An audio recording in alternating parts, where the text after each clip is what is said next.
Thank you guys for tuning in. I want to give a shout out to our sponsors for this episode. Our first sponsor is going to be Vitt Construction. Vitt Construction, Gus Vitt. Gus and I played high school baseball together. I've known Gus for a long time. Gus is doing some really great things in the custom home building and spec home building realm. He's done a lot of great things for some of my investors where I've connected him, and he has been able to take them from start to finish on products where these guys are now doing short-term rentals. He's really good with communication. He can do anything from remodels. Gus has probably 10 or 15 builds going on right now. He has a great team surrounding him. You can reach Gus at 417-952-7220. Again, I highly recommend Gus. He's been a great friend throughout the years, along with a great builder. I would choose Gus to personally build stuff for myself as well. My wife and I even thought about using Gus for our personal home before, I decided I'm going to general contract it myself. So I highly trust him. I'd be comfortable giving Gus my checkbook. He's a high integrity guy. He's got a great team around him, and they do some really high quality work in this area when it comes to custom and spec building. So if you're looking for a great general contractor, reach out to Vitt Construction. So our next sponsor is the Multiply team. Really wanting to highlight here the leadership collective that the Multiply team has. Now, to go to this, if you're listening right now, what I would do is I would go to their website, and their website's going to be multiplyleadercollective.com. This is a great group of men and women that want to be passionate and transform their businesses and businesses around them. These are great phone calls, Zoom calls. There's lots of resources. I'm personally part of this collective, and there's great calls to jump on all throughout the month where it's, hey, for example, this Thursday at 6 p.m., we're going to have this great leader talking about setting goals for 2025. And for the price of this, basically a candy bar a day, you can jump on these calls. You can be a part of this team and have resources to bounce ideas off of. It's a really great community of men and women that you can transform the life of your business and businesses around you. I think community is huge, and I think this is something that does that. There's these great Multiply leadership collective events that you can be a part of as well, that they do a great job of. One of the biggest benefits I've seen is these Zoom calls that they consistently put on the calendar that I'm able to jump on. Hey, maybe I can't hit this one, but I can hit the next one next week. And it's going to be Henry Ho talking about how to transform your business and how to lead your business. And so this has been a great tool for me as a serial entrepreneur. I think it'd be a great tool for any businessmen or women if you're working a W-2, if you're 1099, if you're just wanting to be a transformative leader. It's a great community to be a part of, and I would encourage you highly to go to multiplyleadercollective.com, sign up for this. I think it's a community that has been of great value in my life, speaking off of personal experience, and I think it's well worth the cost. Thank you so much. Welcome to Northwest Arkansas Investing Podcast, episode 46. We have Mike Duley here with us. Brian Wagers, our new co-host, as of a few episodes ago. And then Brandon Still, back from the parking lot from episode 44, trying to close a deal. He's back here in his full greatness. Mike, we're really happy to have you on. Thanks for taking time out of your busy schedule to be here. I just wanted to, we keep it really relaxed on here, but I love... From meeting you, I love your mindset on all things business, beyond just real estate. And I know you've dove into a bunch of different facets of business. And so I love your story. I love everything you're about and your entrepreneurial mind. And so I'd love to dive into that here. And first, just give us a 30,000 foot perspective of what you do, what your roles are right now. I know you got a lot of plates spinning. Could you do that for us? I might need to bring my assistant in here to help me tell me my jobs. But actually, I want to know about episode 44. Did he close the deal? Is he allowed back in the podcast if he actually closed the deal or not closed? He's still negotiating. If you catch me peeking down here at my phone, then not close to hey, if it's a good deal, maybe you should present it here. Let us. Maybe we'll swoop in and make it happen. So. Is it a lock or is it half locked or what? it's half locked. Yeah. Yeah. We're competing right now, so we'll see what happens. Gotcha. Yeah. Brandon sweat bullets right now. Yeah. If you're quite leading the locked in. podcast, if it's half locked negotiating, you should be the one to get it done. You need to provide some tips. We'll get some tips on We here. might. This is what we're going to talk about. Yeah. No, but today, actually just started December 1. I got to get my title right, I created my own title, basically, It's like, you got to make it easy. It needs to be like sales boss or something, but it's not that. It's a director of strategic growth. Okay. So I have Keller Williams, 28 offices. Okay. I think we have 7,000 agents in 5 states. That's incredible. So it's just pretty cool. So pretty fun. What was your title right before that? Oh, and here's the thing you'll learn with real estate and businesses, you don't ever get rid of that title. You still have that job, too. No, I mean, the job I do here in Northwest Arkansas is chairman of Keller Williams. Okay. So I think we have 350 agents today, 7 offices. We are in Oklahoma, too. So they always remind me, I always say Keller Williams, Northwest Arkansas. They're like, we're in Oklahoma, too. What spot in Oklahoma? Stillwell. Okay. Yep. So we have about eight agents there, so doing good. Cool. So dive us into a couple of your other things. I know you got some other stuff. The Easy sign is a patented, which I didn't know. I don't know about you guys. I was like, oh, this is awesome. Like Shark Tank, I got a patent. I got an idea, you don't get it right away. It takes like 18 months later, and you're like, how much am I still spending every hour? It's like, oh my gosh. It's like, you could still not get your patent. That's the crazy part. There's money in the patent. I guess that's to your point, Shark Tank. That's like why that's the first question they ask. Do you have a patent? Because that's a lot of that, equity, I guess, up front, getting that done. Patent pending just basically means, and you submitted the form. Mm-hmm. You don't actually have anything. And I was like, oh, you learn a ton, So really, you don't ever hear those Kevin or Larry. He's like, patent pending? Tell me more, Yeah. They want to know, do you have it? Which is cool. So interesting. So that's the Easy sign. Right. And I'll tell you, originally I invented that. I bought our building, and I know I got it on our list. I'm going to get into some creative financing and stuff, so I got something for you, hopefully. Yeah. But our Bentonville building, and there was 400 of these wood signs. And if you're in real estate, it's like they're everywhere. Yeah. The dude's never going to use that sign ever again. It's like it's falling over, like get rid of it, dump it. So we invented that to make it the Kia sign, basically. Not that I wanted to seem like, not that a Kia is, but cheap, or it's really stable. Right. But you can fit 30 on the same footprint that you can have one wood one. Hey, Brandon has a Kia. Don't be hating on that. Yeah, right. That's his basket. That's why he was looking at me like that out of the corner of his eye. Sorry for offending the Kia guy. No, he does not have a Kia. I would say a fun thing, too, that I love about what you guys are doing in real estate and all that stuff. I actually just had a lunch with someone that I admire and is awesome and made a great living.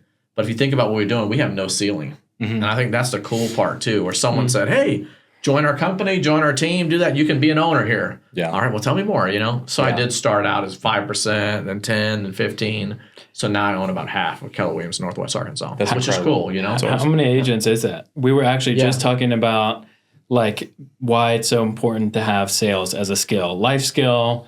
When it comes to investing, when it comes to brokering, these guys killed it last year at a very young age. The top what? We're both in the top 50. Brandon sold almost 22.5 million. I sold 20. So, 4,000 agents you said about? That is somewhere in that range. How many are in the Keller Williams? 353 or something like 353? that. Yeah. So our market share is 10%. Yeah, there's such a huge relative. There's always you got to look at the market share. The total market share. So. One, I think I'm like 10. You kind of get excited, but then you also go, wait a minute, 90% of the other business is not done by you. Yeah. Right. So there's a little bit of that where I go, okay, I'm working on my 5-year goals for our organization. And I'm like, hey, 25% market share. What does that look like? Wow. Yeah.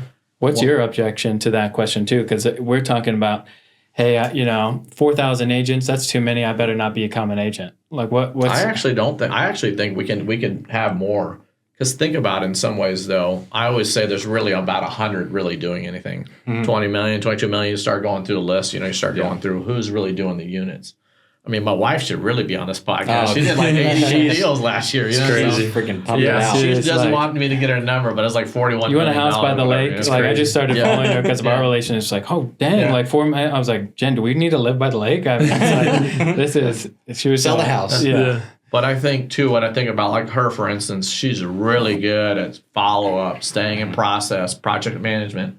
And it's like, I'm not good at that. So I think once you figure out too, and something I would tell you guys in general is just at lunch, I always go, oh, you know what? Warehouse, I'll handle that deal myself.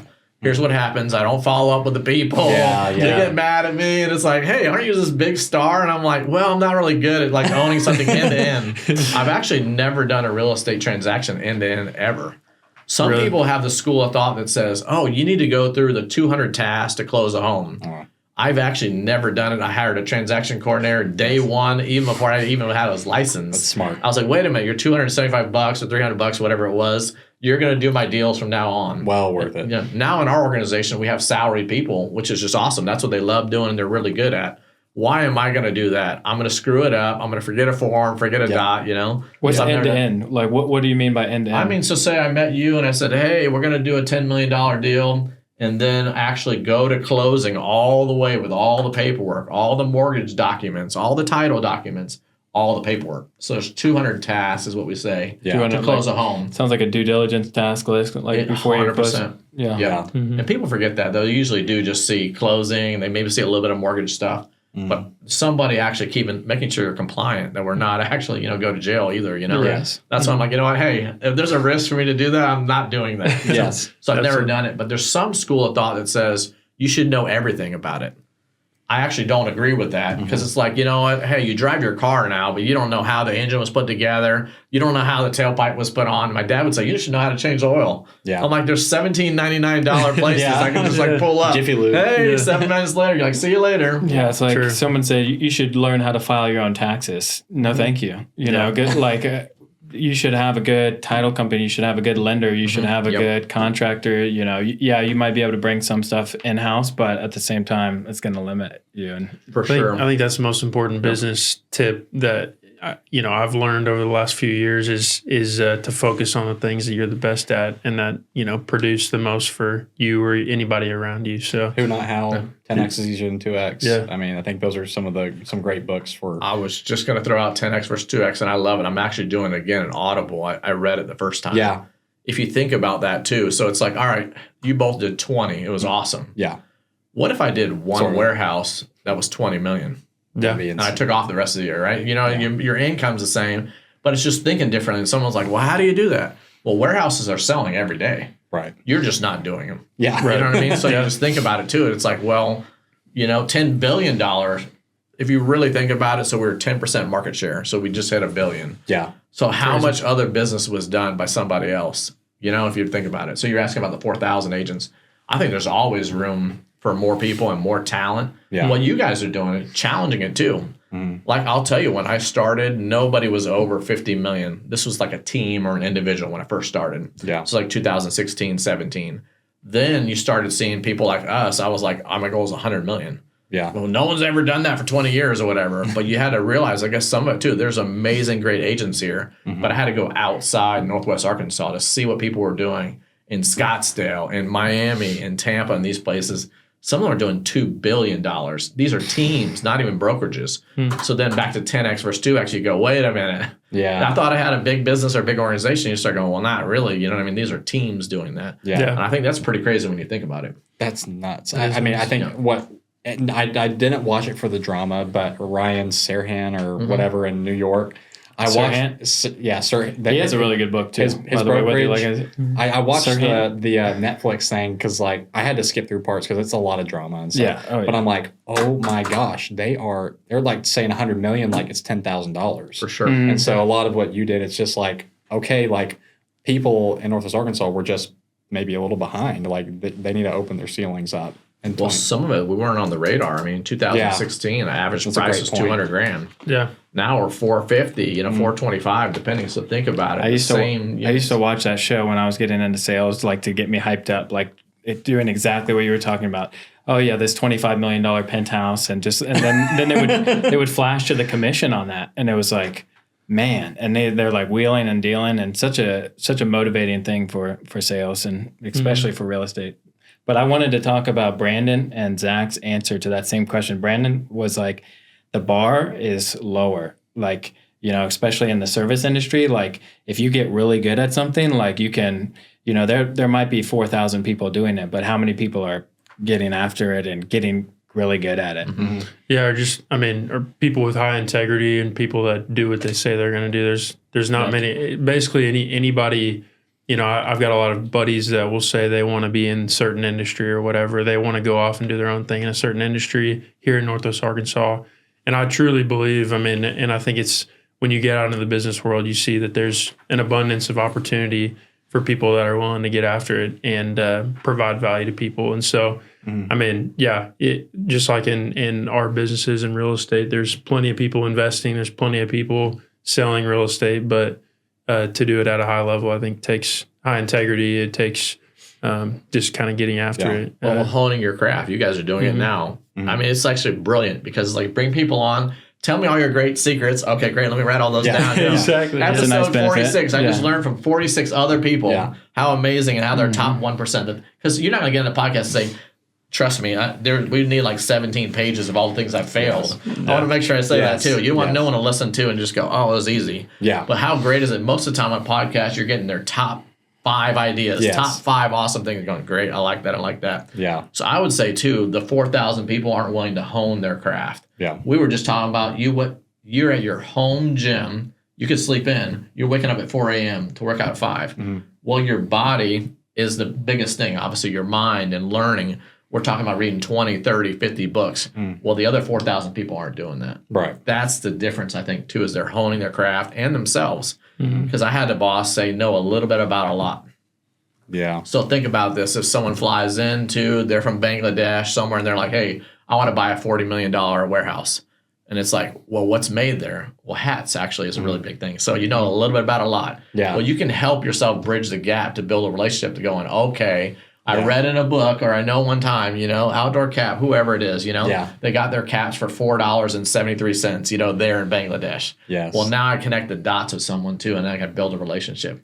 But I think that's why you read, and that's why you do it. You're like, oh, you notice they have a shirt or a brand. You're like, Patagonia, they give away, all December, I think all their proceeds go away to charity. Yeah. Well, you think about those things, that's connecting the dots. And that's where I think the salespeople that are the pros like you guys, it's like, hey, you can be good, but the 10x versus 2x, you're only going to work a little bit harder. You're going to 20 million is your ceiling forever. Yeah. You guys, $2-3 billion. There's no ceiling for you. You're young too, Right. I'm kind of like crap. I wish I was a little bit younger. That's why I wanted to be on episode 48 because I'm 48. Can you bring me back? Yes. Yeah. We could flip some around. That's a great point you made. Brandon and I and Brian and I, we've talked about, and even when Isaac was on here, Isaac Johnson, we were saying, I was like, hey, we started this, and I'm like, I don't even really know what direction it's going to go, but I do know this.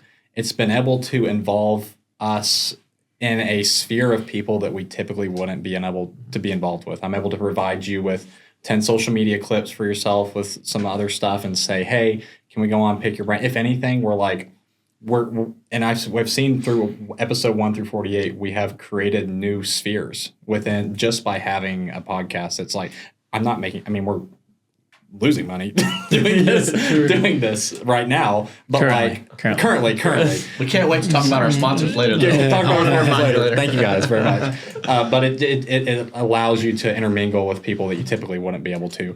I want to go back I want to pause 1 second. This is why Brandon wanted this podcast, so then that way when he negotiates and he gets me or he gets someone else like, hey, remember you on my podcast? I want to move up the list, multiple offers. He's like, yes, we're picking your offer. Yes, this is brilliant. I knew he was smart. It's not just a podcast, it's a social media page, and Instagram, NWA Investing Podcast on Insta, and then website coming soon. Of course, yes.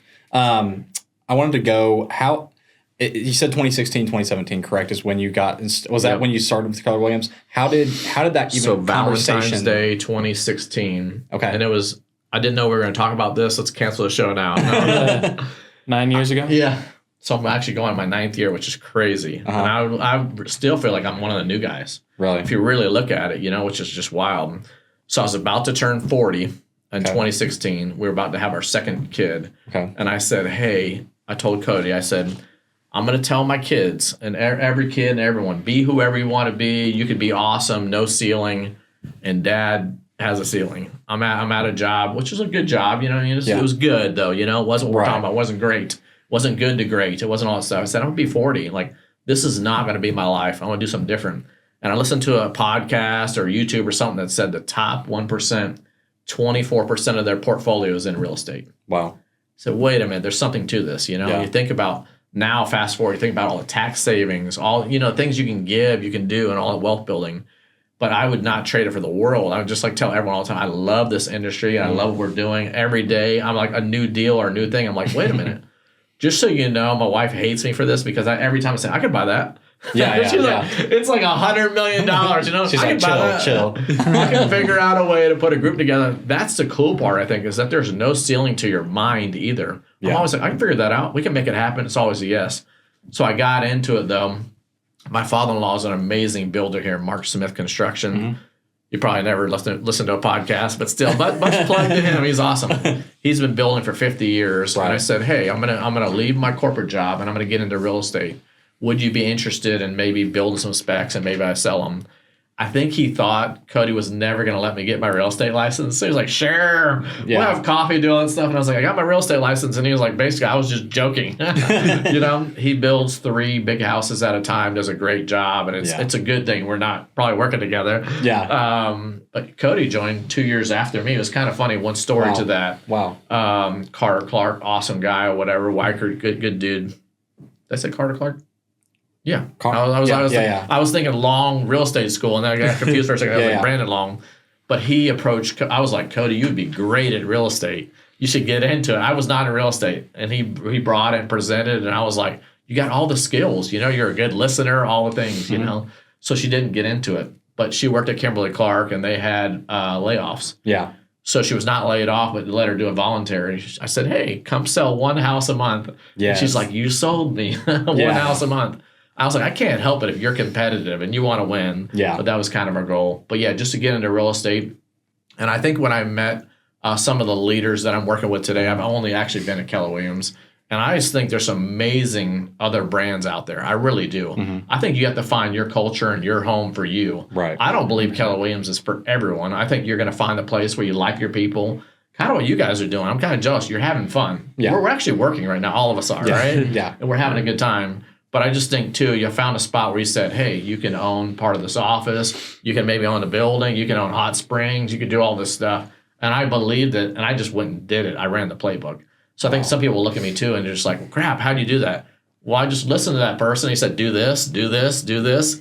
And I just followed the steps. That's so good. Yeah. I did the exact same thing. What would you say your knowledge was on real estate before you made the jump in 2016, 2017? I thought about this podcast, and I knew I was going to be around some smart guys. I was like, I better make a couple of notes. Usually I'm not making notes, you know. But actually, my parents, and here's a cool thing, and I love them to death. They actually were never, they were not crazy wealthy people, whatever, but worked really hard, really good givers. Yeah. My dad actually said when I went to Florida State, saw him at Seminole, he said, why don't we buy a townhouse and a friend of yours will pay the rent and pay, you know, and I'm not paying for it, basically. Yeah. So I bought a townhouse in 1998, which That's is crazy. great. And we bought our land, so I have 9 acres in southwest Bentonville, and I 1031 half of that, 5 acres, from my townhouse in 1998, 1031 it, we just bought it in 2019 to be Duley Farm. That's great. So it's like the real estate really did follow me from then. So it's like, you know, so the luck happened. You went to Florida State? I did. Yep. And then How did you not know that? We're no I knew friends anymore. I knew it was Florida. I don't see you everyone doing knows that. what a big Razorback I am. So, Yeah, you converted. It's hard. It's hard to keep up with sports. Period. But I don't know where I was going with that. So FSU. Then you got this townhome while you were still in college, or this was after college? I was still in college. Yep. And then the 1031 out of the townhome, or you 1031? So I moved to Tampa. Then I moved to here. Always had a tenant in there. So I didn't sell it until 2019. That's crazy. Which is crazy. Yeah. You still own property in Florida? Mm-hmm. No. But next is 30A is the next with it little. Is, yeah. You know. So we'll put it out there. So May 2026, I'm going to buy a 30A place. So I'll turn 50. Yes. So it's all just laying out the goals and just saying. It's kind of funny. I actually could have bought it last year. A lady said, we owner finance. Just so you know, if you ever meet with me, that's my first question. Yeah. And owner finance is down payment. I usually start there. It's a little softer. Yeah. And them thinking, they're going to owner finance the whole thing. We owner finance a down payment.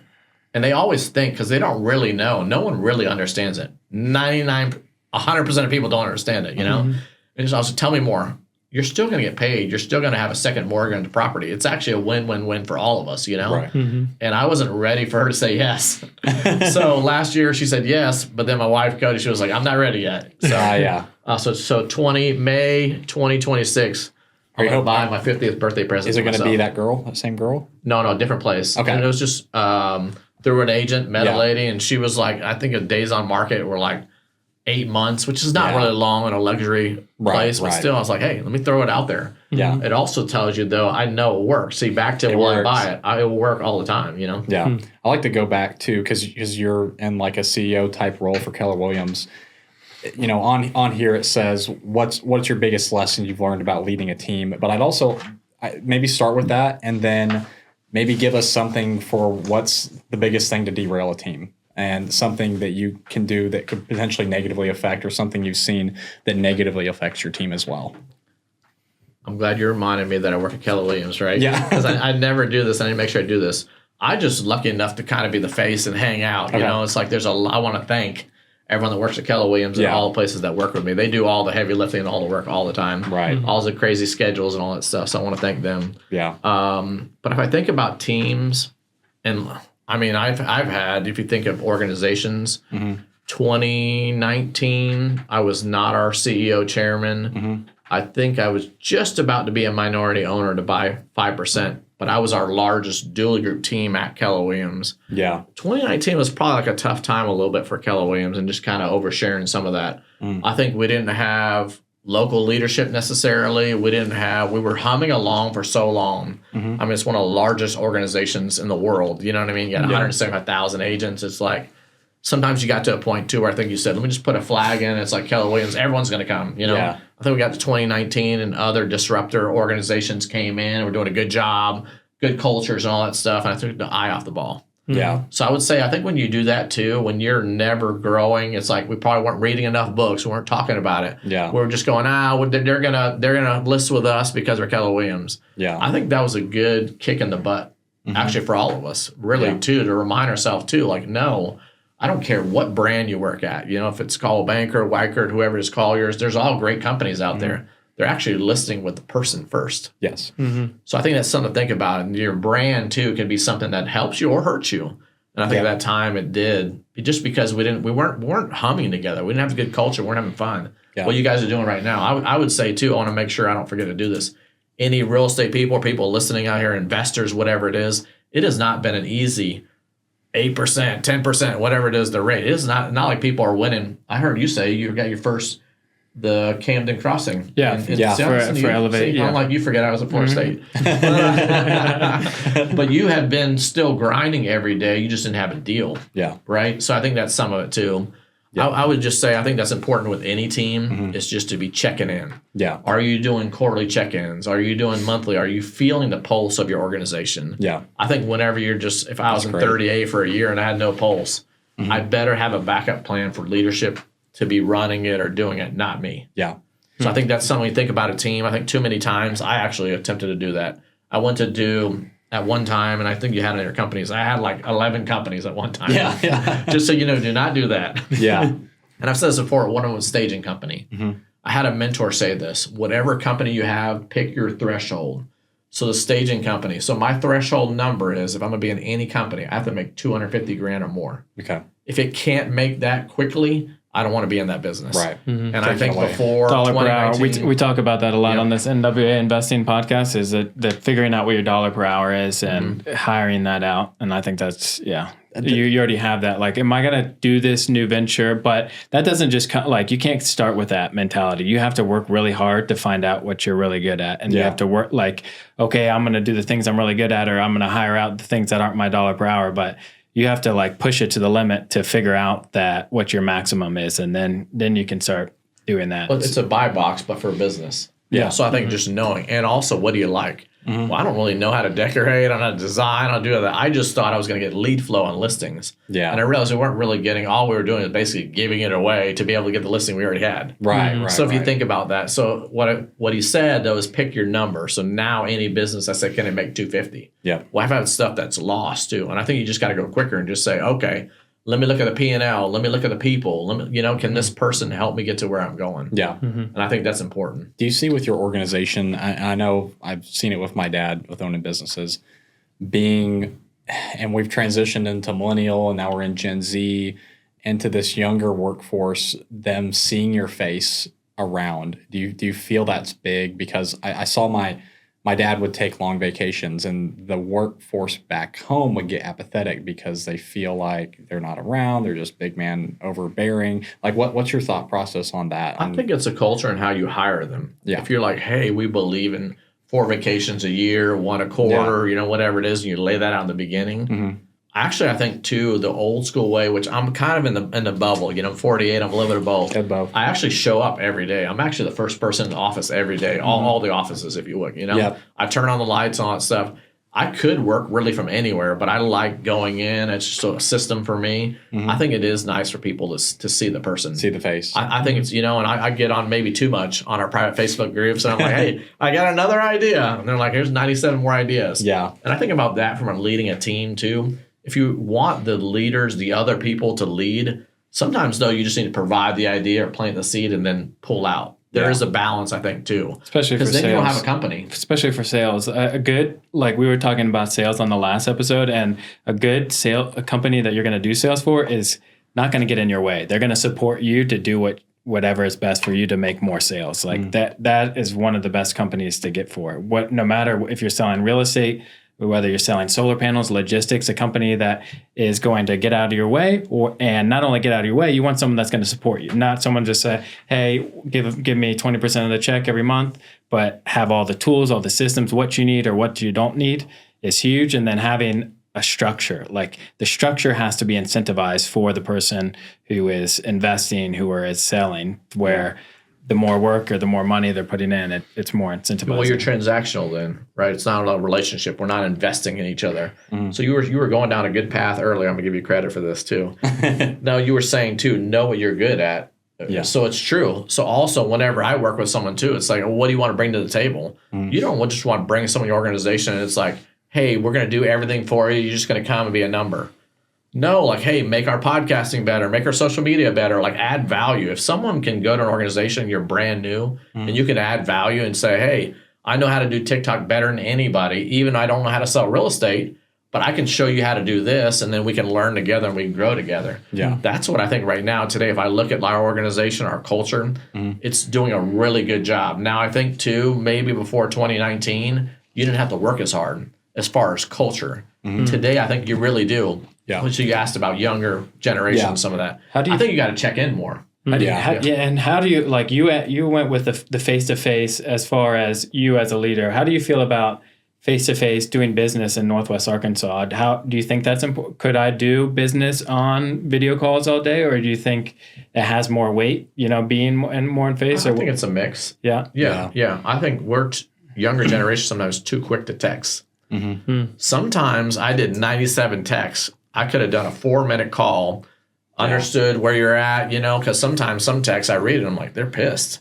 And then he's like, high-fiving me later. I'm like, I'm confused. He might be talking about me right there. For sure. Yeah. So I think that's something. And two, you don't know what the other person's going through the world.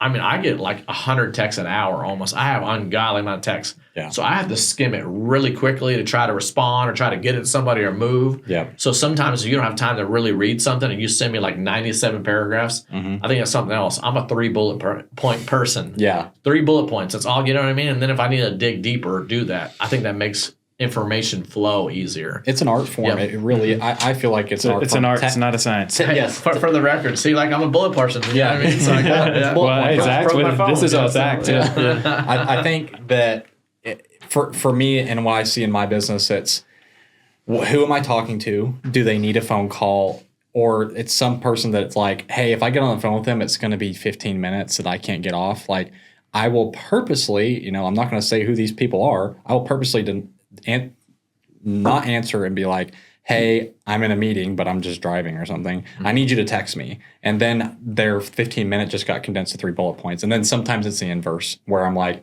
this person's going to text me all evening. I just need to be like, dude, just what's up? Tell me, tell me right now. I love you said that. We had an agent actually that was just like, where's my time? You're talking about dollar per hour. They did a 30-day study of their time, and they looked through, and they were spending like 50% of their time just talking with agents.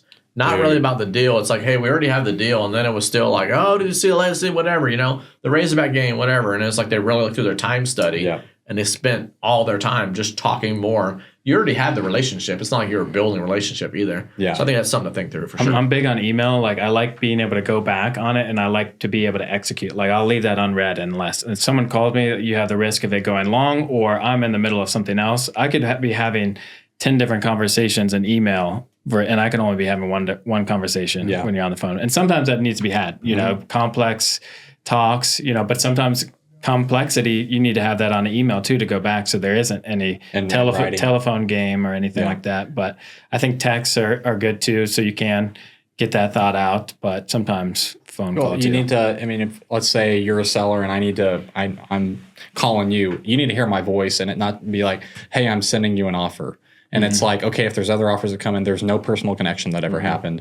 And so being strategic about like in real estate sales and just sales in general, like when you make the phone call, I'm going to do it at the start. If we're at a pain point, I'm calling you, I'm blocking, I call it blocking the exits. I'm going to make sure you're hearing my voice when it comes to blocking exits. Now, when it comes to the intermediary, like paperwork and stuff, like that's TC, that's title, like call them. But making sure you're hearing a voice on potential pain points, I think is really good.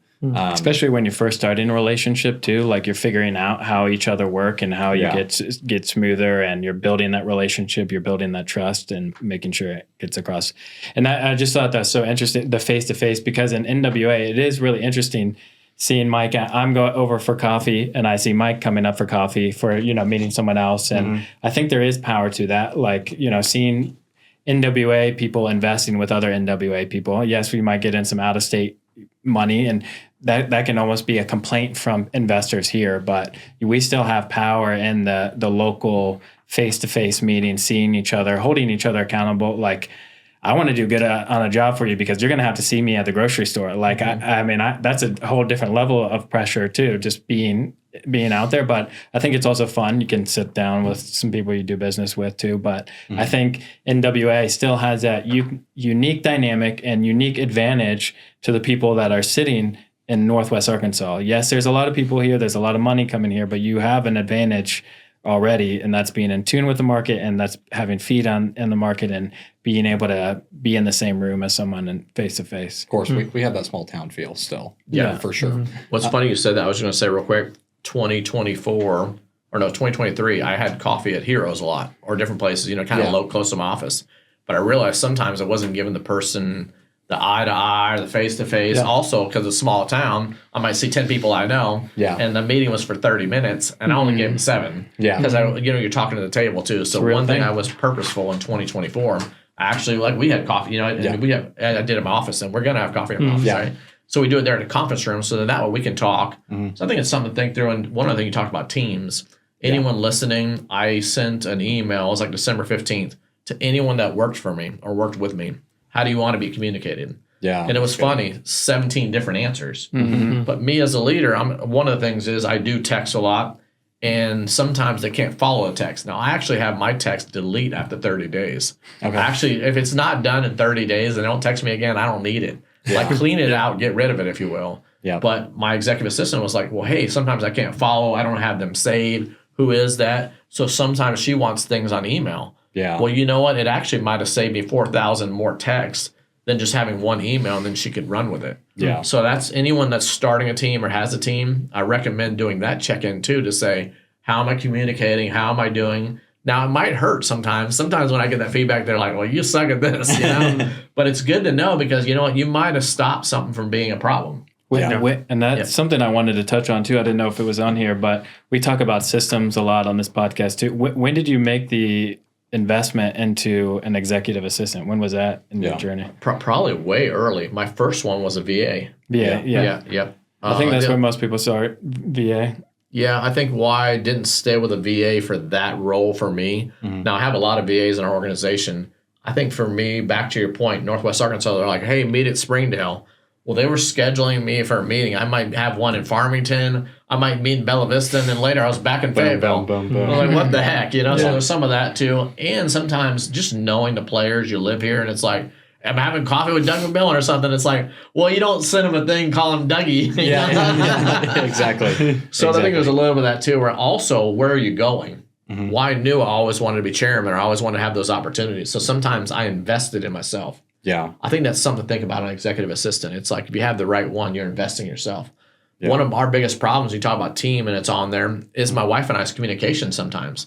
Because I'm traveling, she's doing real estate, we got the kids, we're kind of, we want to be the super parents or super people. Yeah. It's like, hey, be okay, you're going to fail, but let's at least get it. So our executive assistant actually just sent us all of January, not everything we're doing, but just like the big stuff. Hey, going to be in St. Louis, going to be here, going to be there. So we can kind of plan like who's doing kid drop off and that kind of thing.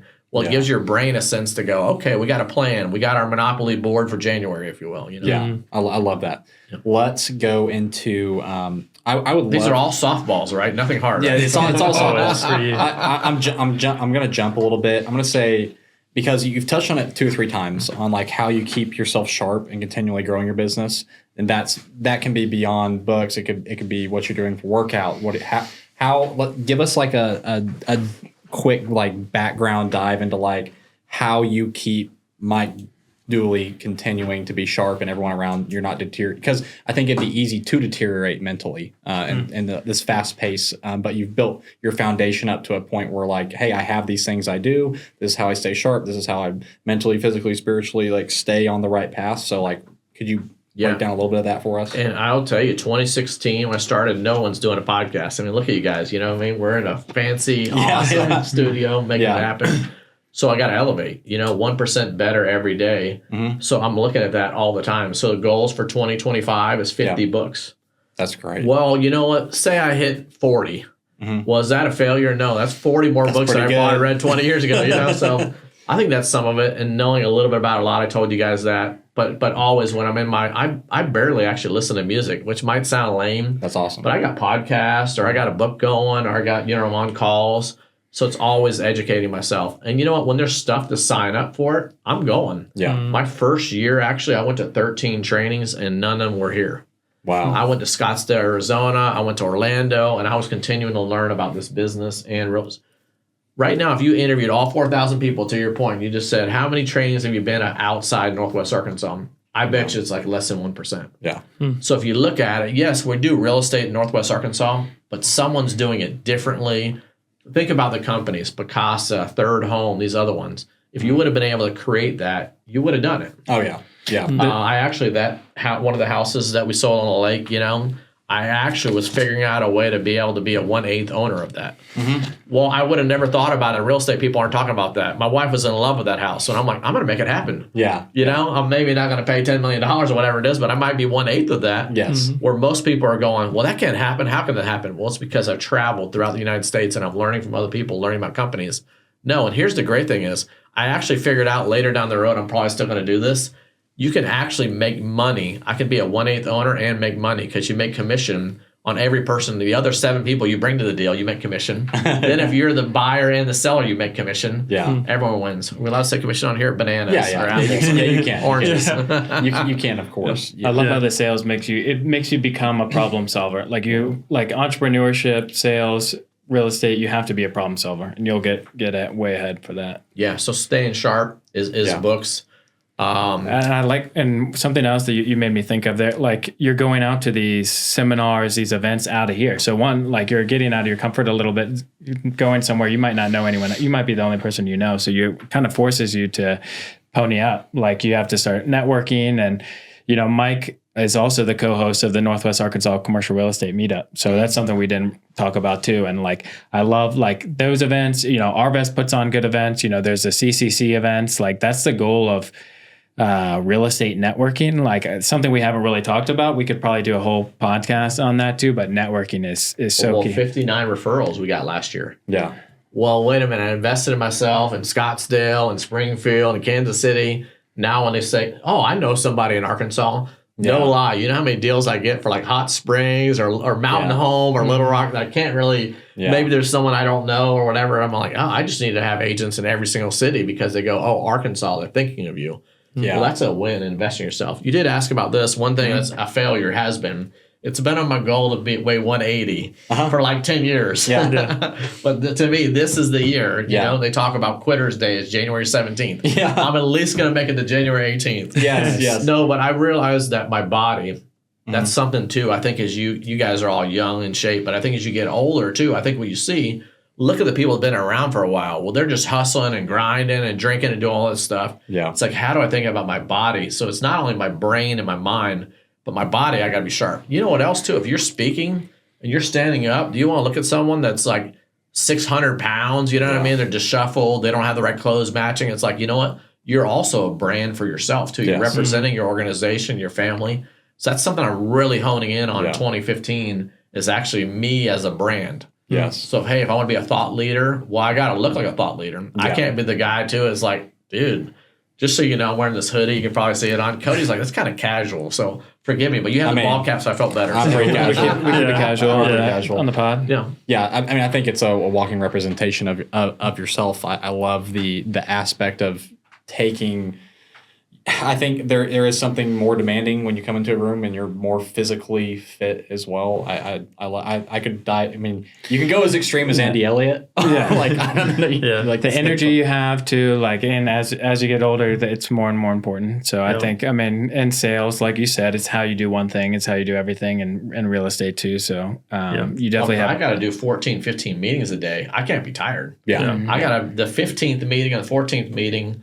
It might be, Jeff Bezos, I'm meeting with the future of that. Same energy. And I gave poor energy or whatever. It's like half the day. Well, why have the meeting? And then you go home, and how do I bring that same energy to my kids and my wife? And I'm not like, oh, tough day. That's something I've been working on throughout the years, trying to figure it out in my late 20s so that it's like, hey, I just had a hard day, but how do I sustain this to where I can go home and give Tori the same time, attention, and listen? Because she's coming to me with her day. And I'm like, I think that's a big part we like talking about is like our relationships with our wives and vice versa, and like how much of the dynamic that is, and everything in life is intermingled. Sales, our love lives, physical, and being able to go home and have that same intentional conversation and be like acting like she's like telling me I'm about to get a $10 million listing and listening that intentionally the same way. I think it's an art as well. Yeah. You see too many guys that they get the real estate game right, or they get the whatever game right, but they fail on the marriage, or they fail on the fitness or whatever, and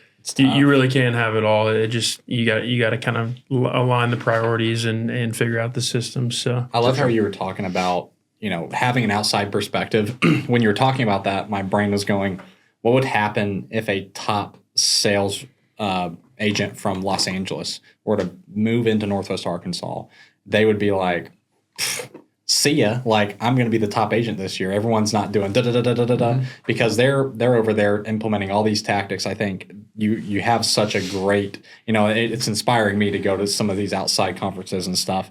But if you take someone from like Phoenix, LA, New York, and you go NWA, you're here for a year, I bet they'd freaking kill it. I promise you they'd kill it. Well, it wouldn't be necessarily even by talent. It would just be time on task. So here's another thing is go to any brokerage in all of Northwest Arkansas by 3:00. It's not full. This is what I would love too. So imagine if you said, hey, you are 1099, you're a boss, but you actually have to put in 40 hours at minimum.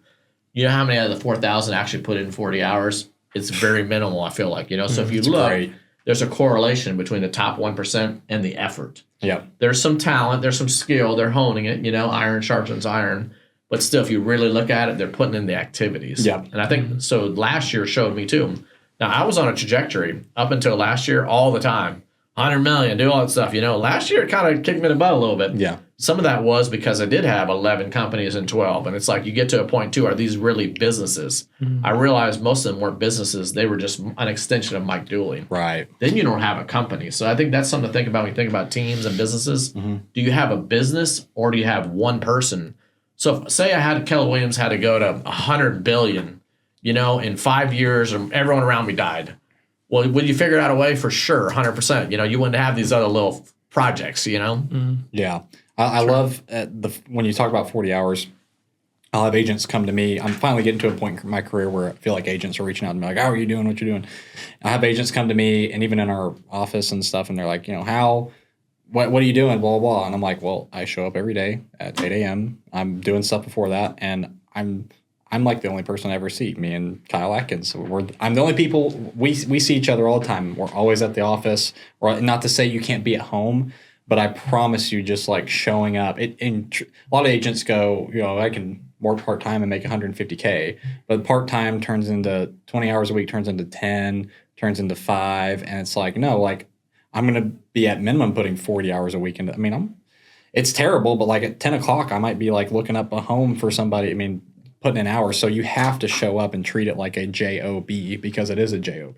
Well, 150 grand is not what it used to be either. Right. So obviously this is an investing podcast, if you will, too. Well, how many deals are you going to buy? Yeah. Maybe 2 or 3. It's That's like, well, attempt to own or finance something or have a balance sheet. The bank's like, yeah, we can buy a $20 million thing. Mm-hmm. I think that's something else that I think about, think about this run, that are going to be on. It's like, how do you capitalize? They say 80,000, and we brought this book, but I'll say 80,000 baby boomers are going to retire a day. Wow. I think if I really look at kind of next phases and you look at it, name the businesses you love right now.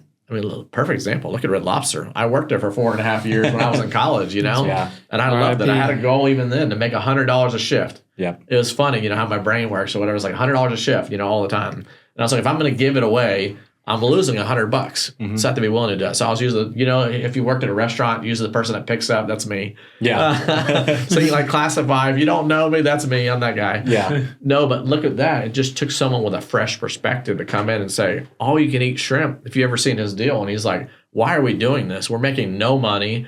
They're just coming in for this. We're not getting repeat business. So if you look at that, though, name out your favorite businesses that you have in your local market. You're listening all over the country. Yeah. 80,000 baby boomers are retiring a day. How do you pick up one of those? Maybe for nothing. So if you're like, hey, you know what? Yeah. 5-10 grand a month, I'll let you kick out as your profit for the next 20 years.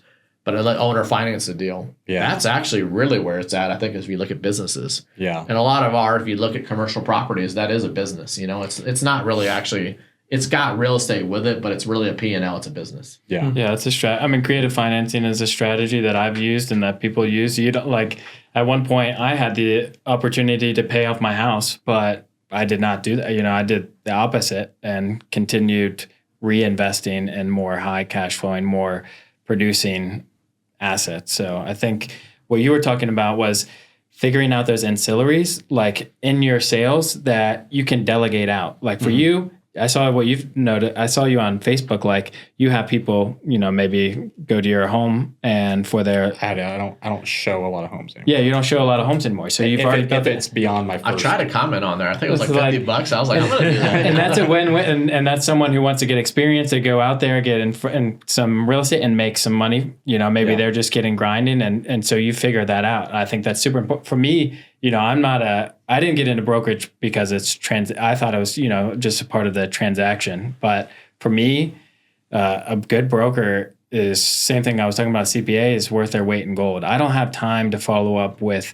the owner of a 20 unit or a 200 unit or, all these multifamily, owners, developers, landowners. I don't have the time to continue to stay in touch with them, see what their goals are. Did their goals shift? Did their goals not? I'm running bird these dog it for years. Bird dog it for years. Follow up calls.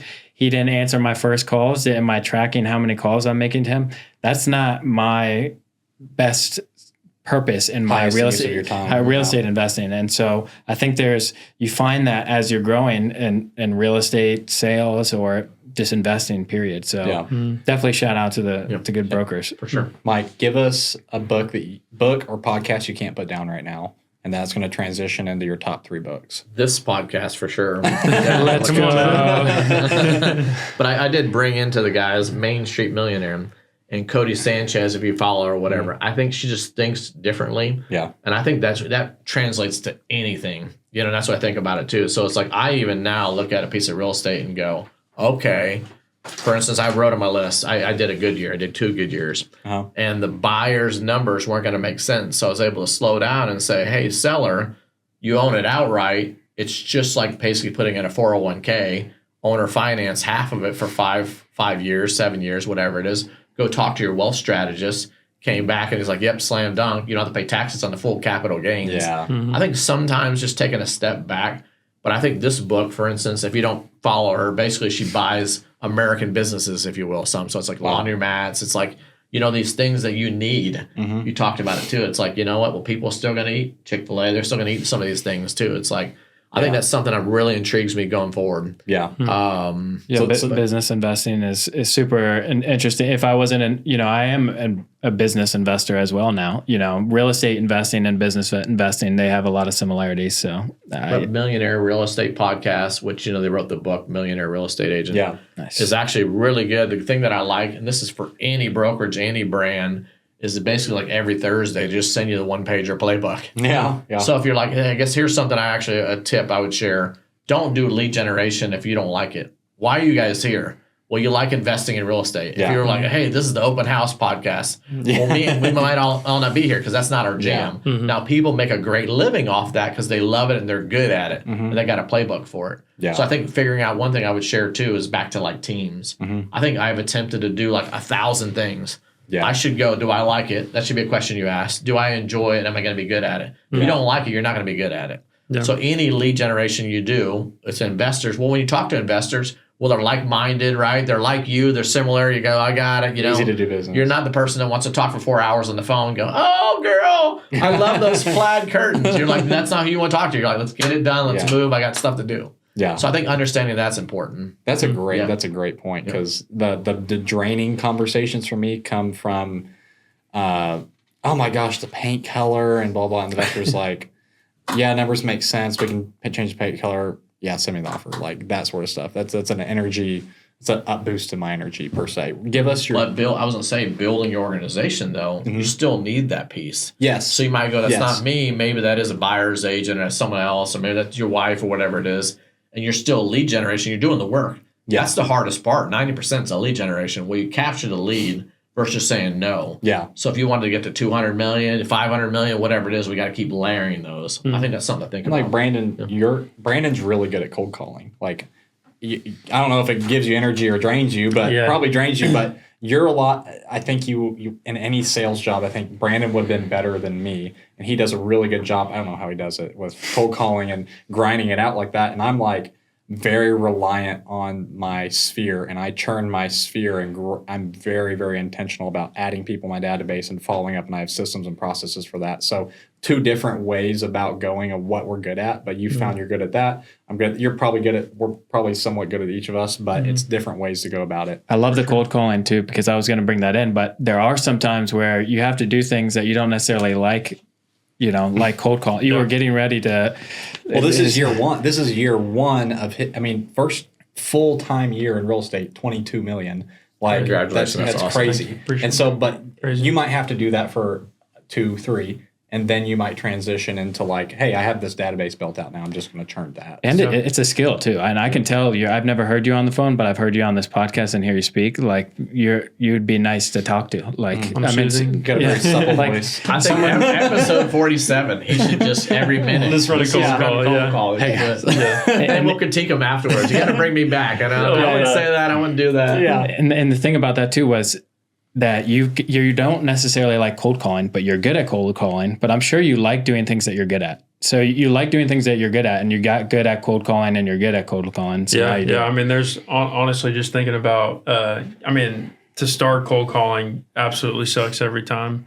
Like just picking up the phone, but when you do it and you have a good conversation, and you're like have a potential lead that like is wanting to sell or whatever it may be for you.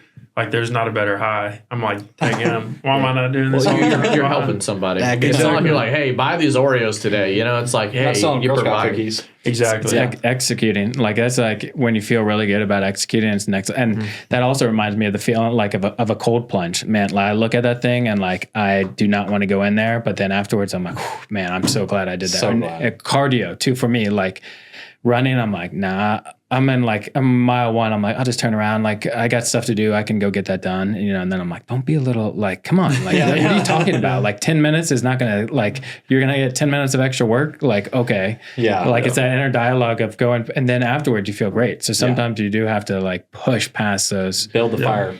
Yeah. You were talking about, though, the future. I guess if I look at Northwest Arkansas, this actually hasn't happened enough. I feel like in other places in the country, mergers. So actually, what I was thinking when you guys were talking, it's like, well, hey, you do have two different skills that either you doesn't do or doesn't like doing. Well, now you got a $45 million organization. Yeah. You're going to start to see that, so if you both double, now you had a $100 million organization. Right. Then just between the two of you, 2 years, you became the largest team, one of the largest teams in Northwest Arkansas. Right. So I think looking at that too and looking at that happen, that's happening throughout the country, not as much here. And I wonder, some of that is an ego. What is it? There's some of that too. But if you think Structure. about it too, I think a big part of it is make sure, and like whether you're merging with another company, partnering up, coming together, make sure you guys are on the same page. Make sure the structure is correct. Make sure you have roles and responsibility. I think with any kind of like it's something to be thinking about as you grow, because you are going to need teams. You are going to need executive assistants. You are going to need people. I think episode 100, we'll just all merge together. Yes. That can happen. Create a mega business. Absolutely. Let's end with two fun questions. So one of them, is there a tool or an app that you can't live without? Like, is there something on your phone for the listener that they may be able to integrate into their life? I don't know if I could live without, but this is kind of frustrating right now. So if you look and it'll make you sick if you see how much time on social media you spend. Yes. So for 2025, I put an hour.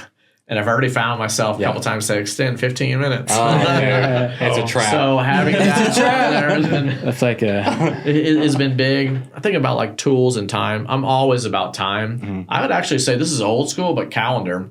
Yeah. I actually believe I'm more productive than most people because I can put more things on my calendar than I can. Yeah. If you actually don't have a structured day or you don't have it laid out, Have to. you look up and it's like, hey, I did what did you accomplish today? 2 or 3 things. Yeah. Well, I did 17. Well, multiply that times 365 days. Well, I just did 1,700 more things than you. I don't care how much more talented I am than you. Just even if half of those failed, I'm still 100x you. Yeah. Well, that's a foundational thing for us that someone listening to, I would encourage, if you're listening to this, if you don't have your calendar set out, like I know some very high producing salespeople that like go off a notepad, and I'm like, how do you do this? But like, it's foundational for us. But like, if you're listening, please use a calendar, put it on, get stuff done. And then I like this question: if you could have lunch, and it can't be Jesus, if you could have lunch with any historical business figure, who would it be and why? Ooh, great question. But I also say back to the Florida State, it was Warwick Dunn's birthday yesterday. Oh, okay. So I texted him happy birthday. That's pretty cool, So he responded back, which is cool. Ooh, good question. There'd be a few of them. I actually think sometimes living or dead, you said, or did? Either or.